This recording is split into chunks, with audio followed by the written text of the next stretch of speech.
The project comes from NIH, is funded through the National Institute of Health, and the goal of the project is to develop innovative interventions to address the HIV care continuum among youth in the United States. We are one of 3 centers that were funded under this initiative, and our goal is to use technology in all aspects of our interventions to address this problem.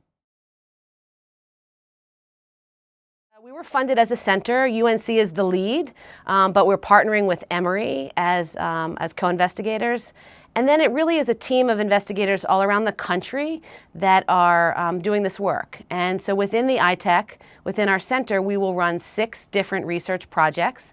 And each project will use technology in an innovative and new way to address the HIV epidemic. The sites where we'll be conducting the research are Houston, Texas, in Baylor, University of South Florida in Tampa, Emory, which is in Atlanta, the Albert Einstein College of Medicine in Montefiore in the Bronx, CHOP, which is in Philly, Fenway Health, which is in Boston, and Chicago, Cook County, and Stroger Hospital, which is in Chicago.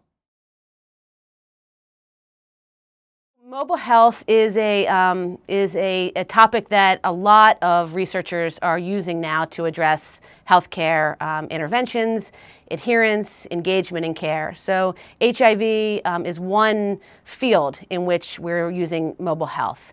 And there's been a lot of research that have shown that using mobile health in the form of anything from text messages as reminders or using social media can improve outcomes related to health behaviors. I think, particularly when we think about youth and we think about HIV and risk, sexual risk in particular, it's a challenging population to reach for many reasons. So, there's certainly structural issues such as transportation or really sort of lack of access, lack of knowing where to go to get tested or to get prevention information.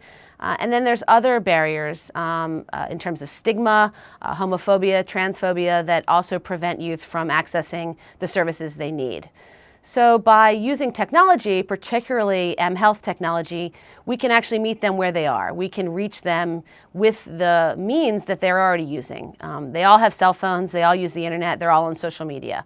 So if we can put the messages that we want to get them to engage in our prevention messaging in the technologies they already are using, then maybe we can access populations that may not be reached in other means.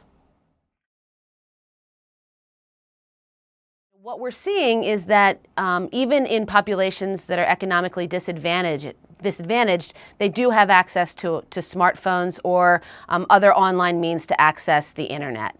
And so many of our interventions are designed with that in mind.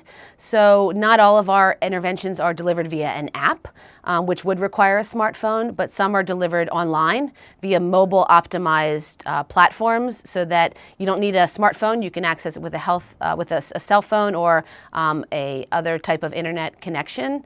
But again, I think more and more we're seeing both in the US and abroad that smartphone and internet access is really developing and accelerating at a pace that is really unprecedented by any other technology.